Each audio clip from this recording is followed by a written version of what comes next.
விதவிதமான ஆடை ஆபரணங்களுடன் உங்கள் பண்டிகை நாட்களை ஒளிமயமாக கொண்டாட ஸ்ரீநகரில் உள்ள வேலவன் ஸ்டோர்ஸுக்கு வாங்க.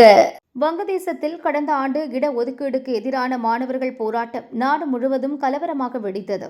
அதை சமாளிக்க முடியாமல் பிரதமர் ஷேக் ஹசீனா பதவியை ராஜினாமா செய்துவிட்டு இந்தியாவில் தஞ்சமடைந்தார். பொருளாதார நிபுணர் டாக்டர் முகமது யூனிஸ் தலைமையில் இடைக்கால அரசு அமைந்தது.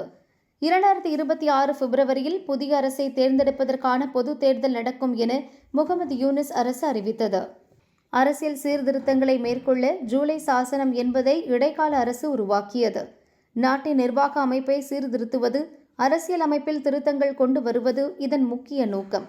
அதற்கு மக்கள் அனுமதி கோரும் பொது வாக்கெடுப்பை 2026 பிப்ரவரி பொது தேர்தலுடன் சேர்த்து நடத்தவும் அறிவிப்பு வெளியானது. வங்கதேச தேர்தல் ஆணையர் நசீர் உதீன் தேர்தல் பற்றி அறிவித்தார்.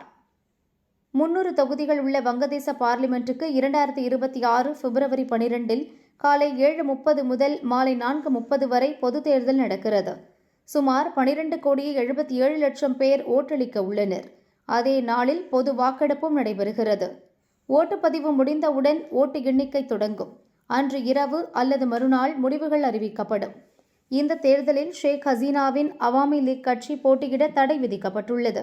இதனால் முன்னாள் பிரதமர் கலிதா ஜியாவின் வங்கதேச தேசியவாத கட்சி, ஜமாத்-இ-இஸ்லாமி கட்சிகளுக்கு இடையே பலத்த போட்டி நிலவுகிறது.